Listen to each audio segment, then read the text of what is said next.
Bibili tayo ng KTM na rectifier. Ayan. Change natin to, medyo pricey pero kita ko sa group worth it daw kasi matagal masira or long lasting. Ayan. Para guys, yung motor natin magti 3 years na to sa February next year. So yun, palit na tayo ng levers. Pero yoko na to, pabalik ko to sa stock. Ito, brake master ito na rin, tsaka naka aftermarket pipe and mid pipe lang, header stock. Okay, so nakapag register tayo, walang problema. And one stop shop ng PMVIC pasado naman. And kahit ito sabing bawal to, pero nakapasa kasi wala namang size na naka-indicate dun sa side mirror, as long as you can see. So medyo subjective yung law at di klaro yung sizing. And sprocket Kawasaki, okay, hindi ko pa naki-cleaning. Kawasaki 520. So sprocket combination 1439, stock nito is 1441.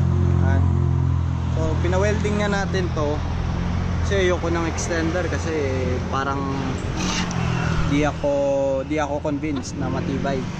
O kaya yan, pina-welding ko lang, hindi ko pa na-repaint. Kita nyo, wala na dito katalitik. At ito yung RS8, joke lang, dito RS8 ano lang to, repaint. Scam. Okay, so magpapalit na rin tayo ng Conrad bushing. Ito medyo may lagatik na, pero okay lang naman kasi Conrad bushing lang.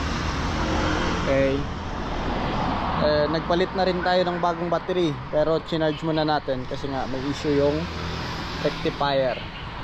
At ito, legendaring Raider 150 car. At syempre yung driver, legendary din. Alright. So nung pandemic, malakas to sa mga gauge doon sa C1 kasi mura pa yung gas nun. Pero ngayon sobrang mahal na. Mahal kita. Alright. Tsaka ito, high tech guys. Itong strawless na to, akala ko yan yung gagawin mong spring. Sabihin ko pa sana heat resistant to strawless. Okay, so yun lang. Update ko na lang kayo pag okay na yung motor ko at sana meron pa akong pera na matira.